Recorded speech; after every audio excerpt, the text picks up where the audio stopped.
about the drained bank accounts. She didn't interrupt once, just wrote notes in neat handwriting and nodded occasionally. When I finished, she looked up at me. She said we had potential civil claims for fraud and conversion. She explained those were legal terms for lying to steal money and taking property that belonged to someone else. She said there was also a criminal angle if the district attorney's office got involved. She asked if I had documentation, and I showed her my phone with all the screenshots and recordings. She said that was good, that I was smart to preserve everything. Then she said this was going to take time, but she would help us. 2 days later, my phone rang from a number I didn't recognize. I answered, and a man said his name was Giovanni Mercier from Adult Protective Services. He said the shelter counselor had referred my case, and he wanted to schedule a phone intake. I grabbed my notepad. He asked questions about Dad's situation, and I answered as clearly as I could. He said he was opening a case file and assigning an investigator. He explained the process would take time because they needed to interview multiple parties and gather financial records. I felt my impatience rising.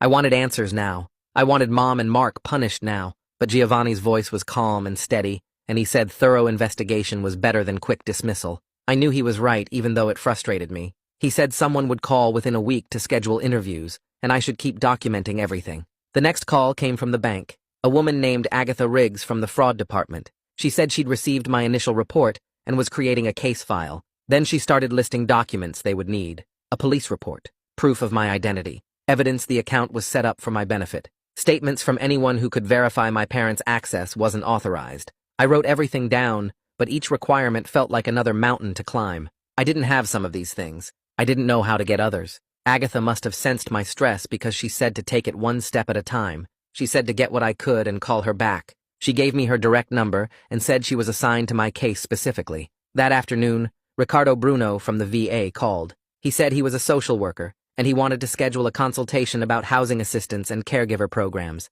He also said we needed to talk about changing Dad's representative payee. He started naming programs and resources I'd never heard of. HUDVASH and caregiver stipends and something called aid and attendance. I grabbed my notepad again and wrote as fast as I could, but he was talking quickly, and I was missing things. He must have noticed because he slowed down and said he'd email me information about everything. Then he asked when we could meet in person. I looked at Dad sitting on the bed watching TV and felt something loosen in my chest. Relief maybe, or hope. Someone was actually helping us. Someone who knew how the system worked and wanted to guide us through it. I scheduled the meeting for the following week, and when I hung up, I realized my hands had stopped shaking. The next morning, I met Artemisia at the legal aid office, and she helped me draft a formal request to Peaceful Rest Funeral Home. I gave her the address Mom had taken me to 12 years ago for the memorial service. Artemisia explained we needed official confirmation of what services they actually provided versus what Mom